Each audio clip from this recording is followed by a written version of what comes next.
a commencé par la forêt communautaire. Et à base de la forêt communautaire, on a été appuyé. Et qui on a appuyé? Il y a les agriculteurs, les pépiniéristes, les maraîchers et les transformateurs de beurre de qualité. En plus, nous avons suivi aussi des formations, par exemple, disons agroécologiques, pour la fabrication du compost.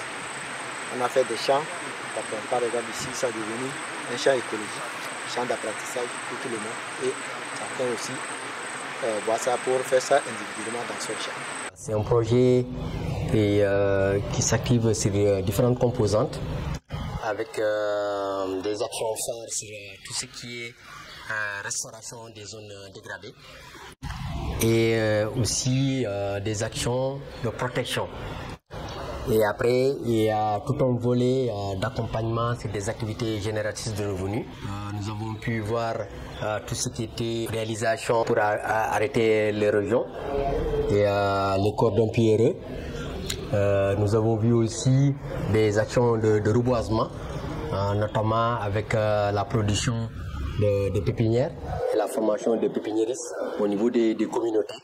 Puisque un des objectifs majeurs du projet, c'est de faire des transferts de compétences au niveau des communautés pour que ces actions puissent être inscrites dans la durabilité. Ce qui fait qu'il y a toute une approche qui est développée à partir d'une cartographie participative avec les communautés, avec les différents acteurs intervenant dans ces différents villages.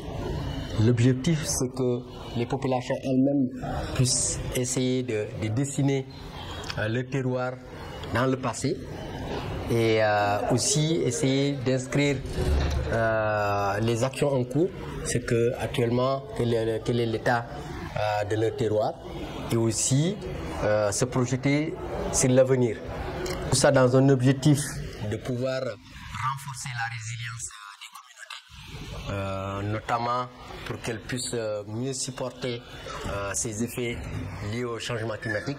Et dans le cadre du projet, donc, nous accompagnons 9 forêts communautaires. Actuellement, toutes ces forêts ont fait l'objet de délimitation, d'inventaire, et aussi chaque forêt dispose de son plan de gestion. Après tout un circuit d'approbation et de validation, notamment au niveau des chefs traditionnels, au niveau de l'administration territoriale, au niveau de la justice. Et après, tous ces documents sont centralisés au niveau de l'environnement, du service de l'environnement, qui accorde un papier officiel de la création de la forêt communautaire. Le constat qui a été fait, c'est qu'il y a beaucoup d'actions liées à l'homme, notamment tout ce qui est déboisement pour lancer de nouvelles cultures, tout ce qui est carbonisation pour les femmes pour faire à manger. Donc pour atténuer toutes ces actions de déforestation de l'homme sur l'environnement, plusieurs activités alternatives ont été initiées pour permettre aux populations d'avoir d'autres sources de revenus.